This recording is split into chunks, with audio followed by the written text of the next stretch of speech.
This is the first part that I want you to understand, that whenever we come into a classroom, us as educators, we can turn every space we're in into a healing space. Are we asking kids to solve problems that we're interested in, or are we asking kids to solve problems that they're interested in? And I think you'll find both of those around.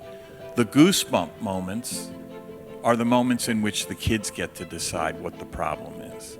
Like being a teacher, it's like you're setting yourself up for all these heartbreaks because we have to plant the seeds and then we have to walk away. And so often we don't get to see them bloom, or we hear through social media that they were stepped on, right? And it's heartbreaking. And by equity, we mean that every child, no matter who they are and what their identity is, feels welcome and valued, that they truly belong. I'm here because of my story. I'm here because of my work ethic. I'm here without degrees or labels that give me access. I'm here to redefine what success looks like. There's a lot of people finding success on the outskirts and sidelines of what a typical journey to that place looks like. I'm here to change the narrative.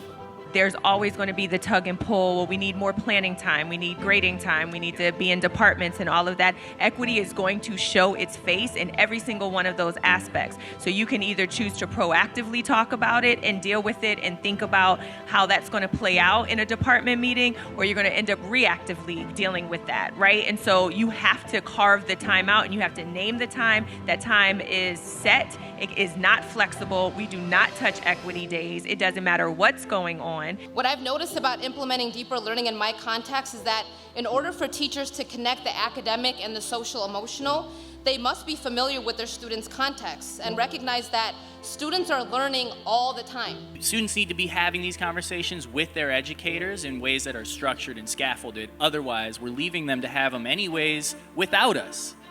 If we start to embody the same systems that the oppressive system that we're trying to bust out of and create a liberatory space from, we're going to recreate those systems of oppression within whatever it is we're designing. If we all come together, if we lean on our strength of the past and we sit in our pain and heal in the present, we can learn to lift up the next generation so that one day we can all see the glory and freedom and liberation and heal as an entire nation for future generations to come. The reality is all of us, every single one of us, have identities that we have deeply, deeply tied, attached emotions and feelings to. So why are we asking our kids to compartmentalize and diminish and cover parts of their identity? Transformative projects are always there, but they're deeper. They can create an improvement in student learning. They can create the ability for them to see themselves as change agents. And the powerful piece is that they can transform their community. That's the power all of us here have when we do this work.